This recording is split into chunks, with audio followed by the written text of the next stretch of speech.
역사에서 보기 드문 노블레스 오블리주를 실천한 대표적인 인물.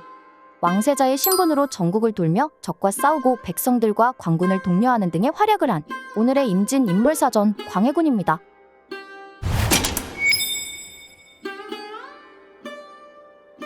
임진왜란이 발발하고 믿었던 신림마저 패배한 상황. 고니시 유키나가의 선봉군은 한성을 향해 파죽지세로 북상하고 있었는데요. 선조는 만약을 대비해 왕자들 중 가장 학문이 뛰어나고 성품이 어질다고 평가받는 광해군을 세자로 세우게 됩니다. 다른 형제인 임해군과 순하군은 성품이 잔혹하여 그 누구도 세자로 내세우려 하지 않았거든요.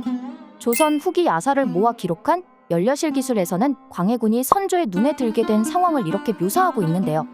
선조가 시험 삼아 여러 왕자에게 묻기를 반찬 중에서 무엇이 으뜸이냐? 하니 광해가 대답하기를 소금입니다. 하였다. 임금이 그 이유를 물으니 대답하기를 소금이 아니면 온갖 맛을 이루지 못하기 때문입니다. 하자 임금이 또 묻기를 너희들이 부족하게 여기는 것은 무엇이냐?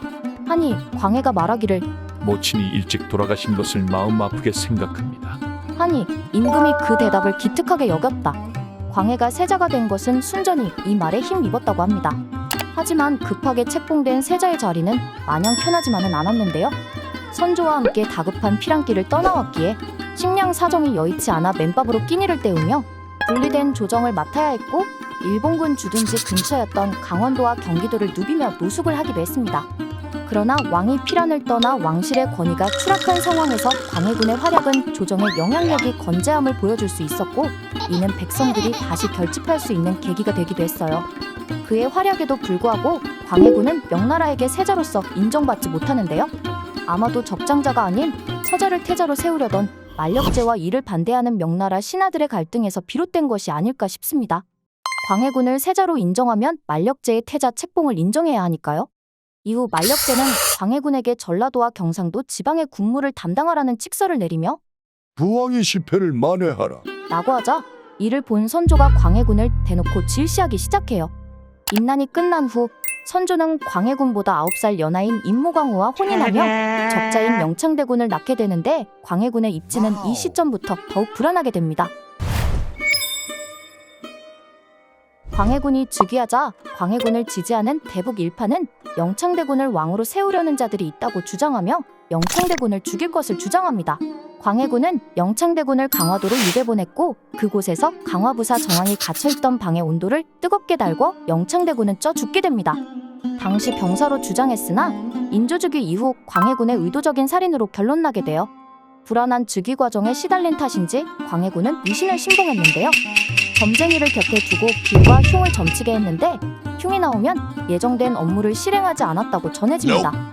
특히나 광해군은 궁궐 공사에 매달렸는데 점쟁이들의 말에 따라 왕기가 있다는 곳에 궁궐을 짓게 했으나 임난 이후 피폐해진 민생과 국가재정에 굉장히 부담이 되기도 했죠. 결국 측근들의 권력 남용과 무리한 궁궐 증축 등의 행태로 광해군은 폭군으로 불리게 되었고 해모살제, 명나라에 대한 의리를 저버렸다는 명분으로 남인 세력에 의해 폐위되고 말아요. 인조반정으로 폐위된 광해군은 강화도를 거쳐 제주도에 유배되어 남은 여생을 보냈는데요. 유배지를 지키는 군인들과 몽종들도 의지할 곳 없는 광해군을 노인네라고 부르며 조롱했다고 전해졌습니다.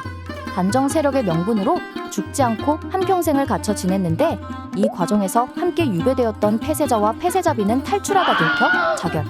이 충격으로 광해군의 부인 패비유씨도 시름시름 앓다 죽었다고 전해집니다. 광해군은 임난기 왕을 대신해 어린 나이부터 노블리스 오블리제를 실천했던 군주이지만 말년의 행보가 대조되는 안타까운 인물이라 할 수 있겠습니다.